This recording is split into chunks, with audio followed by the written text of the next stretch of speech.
Welcome to New Testament in a Year. Day 126.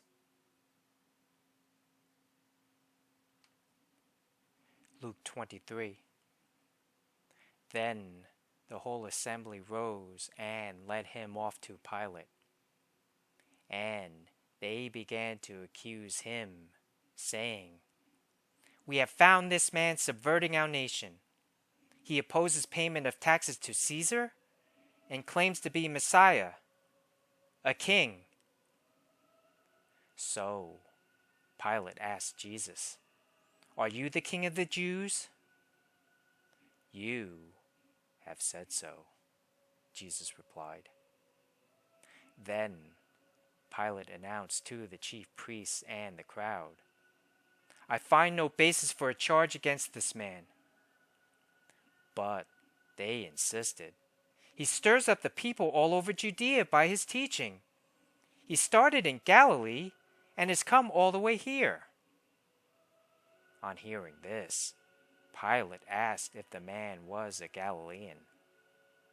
When he learned that Jesus was under Herod's jurisdiction, he sent him to Herod, who was also in Jerusalem at that time.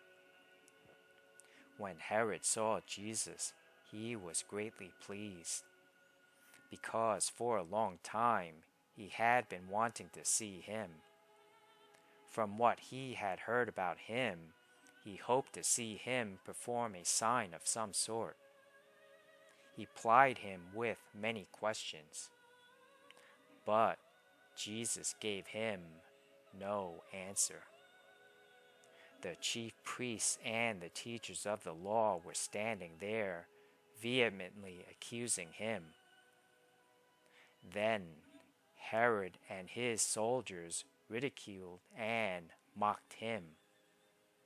Dressing him in an elegant robe, they sent him back to Pilate.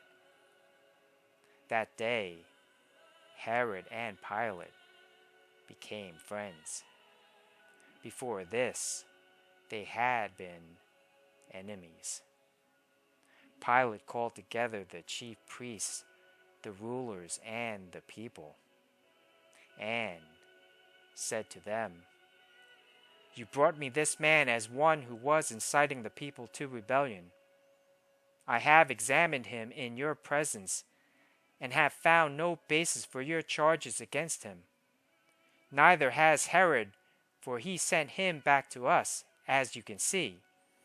He has done nothing to deserve death. Therefore, I will punish him and then release him." But the whole crowd shouted, "Away with this man! Release Barabbas to us!"